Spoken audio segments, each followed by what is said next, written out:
मैं Bhimrao Lonare, IBN TV 9 news और W8 news में मैं आपका स्वागत करता हूँ। सबसे पहले मैं 74वें गणतंत्र दिवस की सभी भारतवासियों को हार्दिक शुभकामनाएं दूंगा।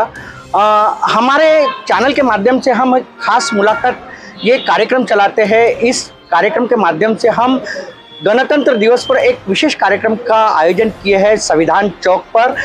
हमारे साथ में जाने माने शायर कवि जमील अंसारी सर हमारे साथ में हैं।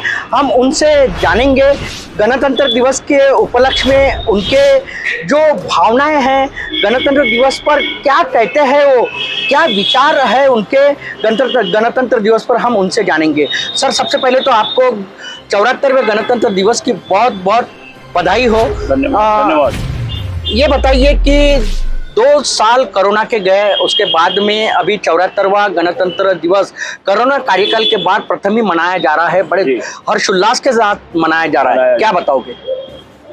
मैं सर्वप्रथम मैं सभी देशवासियों को गणतंत्र दिवस की यौम जमहूरिया की और हार्दिक बधाई और मुबारकबाद देना चाहूँगा। और इस संदर्भ में ये कहना चाहूँगा कि आज संविधान जो लागू हुआ था, तो संविधान के लागू होने से हमारे देश का विकास हुआ है और हमारे देश में संविधान के कारण से एकता अखंडता बनी हुई है। और संविधान, मेरा ये कहना है कि आप जितने भी हम नागरिक हैं, चाहे कोई भी समाज के हो, कोई भी धर्म के हो, अपने संविधान के माध्यम से ही चलेंगे, संविधान के साथ चलेंगे, संविधान को साथ लेके चलेंगे, तो हमारे देश में एकता और अखंडता हमारी बनी रहेगी। और इसी संदर्भ में मुझे मेरे संविधान के संदर्भ में मेरी 4 पंक्तियां मुझे याद आ रही है कि उर्दू हो या कि हिंदी, उर्दू हो या कि हिंदी मराठी ज़बान में, उर्दू हो या कि हिंदी मराठी ज़बान में, लिखता हूँ मैं कविता भारत की शान में, लिखता हूँ मैं कविता भारत की शान में। और आतंक मचाना छोड़ दे, आतंक मचाना छोड़ दे दाऊद तू यहाँ। क्या बात है?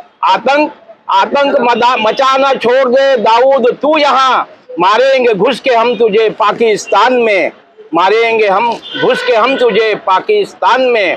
और आज हमारे संविधान के ऊपर में जो हमला हो रहा है, मुझे संविधान को बदलने की जो बात कही जा रही है, ये मैं समझता हूँ कि ये ठीक नहीं है। संविधान जो है वो हमारे देश की जो है जान है, आत्मा है।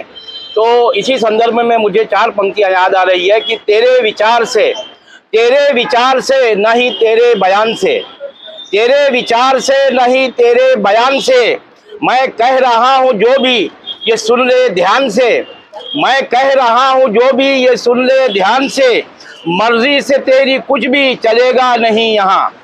संविधान को बदलने की बात कही जा रही है, तो मर्जी से तेरी कुछ भी चलेगा नहीं यहाँ, भारत चलेगा अपना फकत संविधान से, भारत चलेगा अपना फकत संविधान से, भारत चलेगा अपना फकत संविधान से। और अगर संविधान अगर जीवित है, संविधान जिंदा है, तो समझो हम जिंदा है। अगर संविधान यहाँ से मिट गया तो समझो हमारा अस्तित्व भी हमारे इस देश में नहीं रहेगा। और विशेषतः जो हमारे जो लोग हैं, जो भटके जाति, विमुक्त जाति और जो अल्पसंख्यक जो है, उनके लिए संविधान जो है ये बहुत बड़ा शस्त्र है, बहुत बड़ा शस्त्र है। और इसी को अपनाना चाहिए और इसी के संविधान के माध्यम से हम लोगों ने अपना अधिकार लेना चाहिए, अपना अधिकार छीन के लेना चाहिए संविधान के माध्यम से। तो आइए 4 पंक्तियां मैं और सुनाता हूं आपको कि हिंदू की आन है, हिंदू की आन है तो मुसलमान की जान है, हिंदू की आन है तो मुसलमान की जान है, प्यारा प्यारा जमील अपना तिरंगा निशान है, प्यारा प्यारा जमील अपना तिरंगा निशान है। और प्यारा जमील अपना तिरंगा निशान है, कर देंगे दांत खट्टे, कर देंगे दांत खट्टे दुश्मन का दोस्तों, कर देंगे दांत खट्टे दुश्मन का दोस्तों, रक्षा में अपने देश का हर एक जवान है, रक्षा में अपने देश का हर एक जवान है, रक्षा में अपने देश का हर एक जवान है। अब बात आई है जवानों की, तो आज जवानों की परिस्थिति कैसी है क्या है, पढ़ लिख के यहाँ देश में लोगों को रोजगार नहीं है, लोगों को नौकरी नहीं है, लोगों को धंधा नहीं है, और लोग जो है डिग्रियां लेके लोग खाली घूम रहे हैं, लोग ठेला चला रहे हैं, लोग पंचर बना रहे हैं। ये बड़े दुख की बात है, ये बड़े शर्म की बात है। और घोषणाएं तो ऐसी ऐसी होती है और ऐसी ऐसी घोषणाएं की जाती है कि बस अब देश में अच्छे दिन आ जाएंगे। तो इसी संदर्भ में मैं 4 पंक्तियां कहना चाहूँगा कि भारत की इंडिया की खूबी गिना रहा हूँ, भारत की इंडिया की खूबी गिना रहा हूँ, और दिन रात करके मेहनत कौड़ी कमा रहा हूँ, दिन रात करके मेहनत कौड़ी कमा रहा हूँ। दिल रो रहा है मेरा, धंधा न नौकरी है, दिल रो रहा है मेरा, धंधा न नौकरी है। डिग्री है पास मेरे, पंचर बना रहा हूँ, डिग्री है पास मेरे, पंचर बना रहा हूँ। क्या खूब कहा है अंसारी साहब आपने।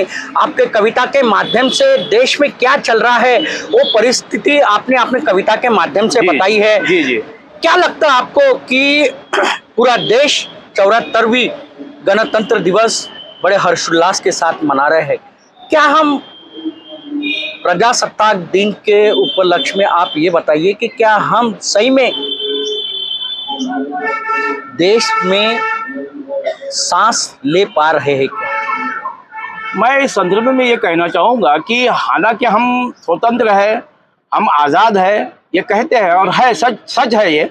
और जिन्होंने इस स्वतंत्रता को, इस आज़ादी को हासिल करने के लिए, प्राप्त करने के लिए जिन्होंने बलिदान दिया है, उन्होंने क्यों दिया है कि हमारे देश में हमारे जो नागरिक है, चाहे वो कोई किसी भी समाज का हो, किसी भी धर्म का हो, मिलजुल कर रहे और एकता के साथ, अखंडता के साथ में रहे, और उसको उसका जीवन उपयोगी वस्तु, उसको उसके खाने पीने के लिए, उसको रहने सहने के लिए रोटी, कपड़ा और मकान मिलना चाहिए। लेकिन आज परिस्थिति ऐसी हो गई है कि लोग बेचारे जो है अपना धंधा और अपना पेट पानी तक नहीं पाल सक रहे हैं। और बड़ी दुखद बात है कि आज हम स्वतंत्र होने के बाद भी आज 75 वर्ष हमारे हो चुके हैं आज़ादी को, और हम ये 74वां प्रजासत्ताक दिन मना रहे हैं। इस संदर्भ में मैं ये कहना चाहूँगा कि सरकार जो है, शासन जो है, गरीबों के ऊपर में और नौजवान जो बेरोजगार है उनके ऊपर ध्यान दे, और अगर उनका पेट, उनका घर बसेगा, उनका घर चलेगा, वो खुश रहेंगे तो देश खुश रहेगा, और देश खुश रहेगा तो पूरा देश जो है, देश का विकास होगा, देश की भलाई होगी, हमारा देश जो है बहुत आगे जाएगा। और मैं समझता हूँ कि हमारा देश जो है पूरे इस धरती पर सबसे अच्छा देश जो है हमारा भारत है। हिंदू राष्ट्र की बात की जा रही है, देश हिंदू राष्ट्र की ओर जाने के मार्ग पर है। क्या लगता है ये एक खतरे की घंटी है? देखिए, जब स्वतंत्रता आंदोलन जब हुआ, उस आंदोलन में सभी समुदाय, सभी धर्म, सभी जाति, सभी पंथ के लोगों ने मिल के कंधे से कंधा लगा के इस देश को आज़ाद किया, इस देश को गुलामों से, इस देश को आज़ाद कराया और अंग्रेज़ों को यहाँ से मार भगाया। वो इसलिए भगाया कि हम सब मिलकर, चाहे वो किसी भी समुदाय का हो, किसी भी पंथ का हो, हम सब मिलकर यहाँ पर इस देश को चलाएंगे और इस देश को जो है हम आज़ाद करेंगे, और इस देश में सभी को स्वतंत्रता होंगी, सभी आज़ाद होंगे, सभी अपने अपने जीवन, अपने अपने पद्धति से, अपने अपने धार्मिक पद्धति से जीवन यापन करेंगे और अपने अपने धर्म का पालन करेंगे, और अपने अपने धर्म का पालन करके इस देश को एक बहुत ही ऊंचाई पर ले जाएंगे। ऐसे समय में जिन्होंने बलिदान दिया है इस देश की एकता और अखंडता के लिए, विकास के लिए, अगर ऐसा हुआ तो मैं समझता हूं कि उनके जो उनका जो है खून, वो उनका जो रक्त है, उनका खून जो है और उनका बलिदान जो है वो बेकार जाएगा। महापुरुषों का देश में अपमान किया जाता है। क्या लगता है आपको कि महापुरुषों ने, जिसने अपने देश के लिए बलिदान भी दिया है, और इतना अच्छा, जब उन्होंने, जो महापुरुषों ने अपना संघर्ष किया तब कभी जाके सुजलाम सुफलाम ये देश बना हुआ है, क्या महापुरुषों का अपमान करना सही है? देखिए, महापुरुषों का, जैसे मैं मैं समझता हूँ कि किसी भी धर्म, किसी भी पंथ, किसी भी समाज, किसी भी धर्म ग्रंथों में किसी पुरुष का, किसी मानव का अपमान करने की बात ही नहीं कही है। तो महापुरुषों का अपमान ये सरासर गलत है, सरासर अनुचित है। उनका सम्मान करना चाहिए और उनके पद चिन्हों पर हमने चलना चाहिए और हमने ये भेदभाव वाली राजनीति ये जो है हम छोड़ देना चाहिए। सभी का मान सम्मान करें, सभी की इज्जत करें, सभी को गले से लगाए। हमारा देश मोहब्बत है, हमारा देश का नाम है भारत और हम भारतीय हैं। हम एक दूसरे से मिलजुल कर रहने का काम करें और मिलजुल कर ही हमारे देश की प्रगति, हमारे देश का विकास इसी में निहित है। जात पात का राजकारण, जो राजनीति जात पात पे खेली जा रही है देश में, जी क्या कहोगे?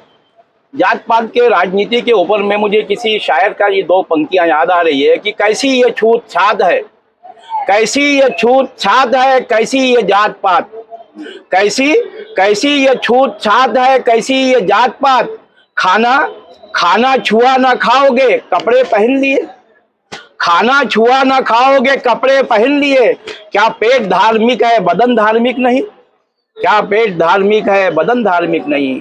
ऐसी जात पात की राजनीति से हमारा देश को बहुत हानि पहुंचने वाली है, हमारे देश को बहुत नुकसान होने वाला है और हमारा देश जो है ये आगे जाने की बजाय हमारा देश ये राजनीति से, ये गंदी राजनीति और भेदभाव की राजनीति और जात पात की राजनीति से बहुत पीछे आ जाएगा। हमें चाहिए कि हम सब मिलकर कंधे से कंधा मिलाकर, कदम से कदम मिलाकर आगे बढ़ें और देश के उत्थान के लिए, देश की भलाई के लिए हम सब मिलकर एकजुट होकर काम करें।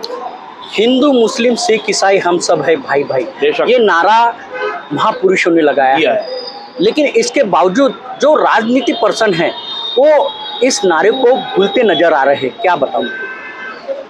उसमें उनका हित नजर आ रहा है, उन्हें उनकी कुर्सी दिख रही है, उन्हें उनकी सत्ता दिख रही है, इस कारण से वो इस नारे को भूल चुके हैं। और अगर वो इस नारे को अगर लगाएंगे तो मैं समझता हूँ कि यहाँ पर एक बहुत ही अच्छा वातावरण पैदा होगा और मगर उसके कारण से उनकी सत्ता, उनकी जो है पैरों तले उनकी ज़मीन खसकती नजर आएंगी और इस कारण से वो एक विशिष्ट समुदाय और विशिष्ट समाज को लेकर चलने की बात कर रहे हैं और ये सरासर अनुचित है। मेरा एक आपसे आखिरी सवाल, 74वें गणतंत्र दिवस के उपलक्ष्य में जो सत्ताधारी है, केंद्र की रहो या राज्य की रहो, जो लीडर है, जो नेता है, उनको क्या संदेश देना चाहोगे? उनको तो मैं नेताओं को संदेश देना अगर कहे तो ये समझ लो कि उनको संदेश देने के बाद भी वो संदेश का असर उन पर कुछ नहीं होता है, उनको बस उनकी सत्ता ही नजर आती है। और अगर उनको संदेश जनता का कहो या हमारा कहो या साहित्यिक, एक आप साहित्यिक और कवि हो इसलिए तो मैं वही कह रहा हूँ कि चाहे वो जनता हो, चाहे वो एक बुद्धिजीवी व्यक्ति हो, चाहे वो साहित्यिक हो, चाहे वो कवि हो, चाहे वो शायर हो, चाहे वो लेखक हो, चाहे कोई भी हो, अगर वो इनके संदेश को अगर वो मान ले तो आज ये देश के अंदर जो कुछ भी हो रहा है वो चीज़ यहाँ से ख़त्म हो जाएगी और देश में बहुत अच्छा भाईचारे का वातावरण बनेगा, ऐसा मेरा मानना है। और इसी संदर्भ में एक छोटी सी मेरी हिंदी की कविता मुझे याद आ रही है कि हर व्यक्ति करे एक काम, हर व्यक्ति करे एक काम, उसमें हर व्यक्ति में नेता भी आ गए हैं। हर व्यक्ति करे एक काम, अपने अपने धर्म का नेक काम। हर व्यक्ति करे एक काम, अपने अपने धर्म का नेक काम, तभी सुधरेगा ये हिंदुस्तान, तभी सुधरेगा ये हिंदुस्तान, अन्यथा यह बन जाएगा शमशान, अन्यथा यह बन जाएगा शमशान। क्या खूब कहा है हमारे जो देश के जाने माने जो शायर है जमील अंसारी साहब ने अपने शायरी के माध्यम से, अपने कविता के माध्यम से बहुत खूब कहा है। उन्होंने गंभीरता से इस कविता को लिखा है और गंभीरता से इस कविता का हम जनता तक के इन्होंने ये कविता पहुंचाई है। उनका एक ही कहना है, भारत देश जो है हिंदू मुस्लिम सिख ईसाई हम सब है भाई भाई। ये हमारे भारत देश का नारा है और इसी नारे के साथ हमारा देश चलना चाहिए। लेकिन मैं 74वें प्रजासत्ताक दिन के उपलक्ष्य में इतना ही कहूँगा, जो नेता है वो जात पात की राजनीति ना करे, ताकि वो सिर्फ यही कहे हिंदू मुस्लिम सिख ईसाई हम सब है भाई भाई। ये नारे के साथ में अगर नेता चले तो देश सुजलाम सुफलाम रह सकता है, बन सकता है। वैसे ही हमारा देश फिलहाल तो सुजलाम सुफलाम है, लेकिन जात पात की राजनीति से हमारा देश दूर रहे, नेता दूर रहे, तो हमारा देश वाकई में सुजलाम सुफलाम बनेगा। और हिंदू मुस्लिम सिख ईसाई का नारा ये नेताओं ने लगाना चाहिए। जब भी अगर जात पात का राजनीति करोगे तो देश में अराजकता फैलेगी। इसलिए हिंदू मुस्लिम सिख ईसाई का, ये मैं फिर दोहरा रहा हूँ, हिंदू मुस्लिम सिख ईसाई का नारा लगाइए। नेता ने हिंदू मुस्लिम सिख ईसाई का नारा लगाना बहुत जरूरी है। तो सबको मेरे दोनों चैनल की ओर से, IBM TV9 न्यूज़ और WH न्यूज़ की ओर से 74वें प्रजासत्ताक दिन की सभी भारतवासियों को बहुत बहुत मैं फिर एक बार बधाई देता हूँ। और नेताओं को फिर एक बार मैं कहता हूँ, हिंदू मुस्लिम सिख ईसाई का नारा लगाइए और देश सुजलाम सुफलाम बनाइए।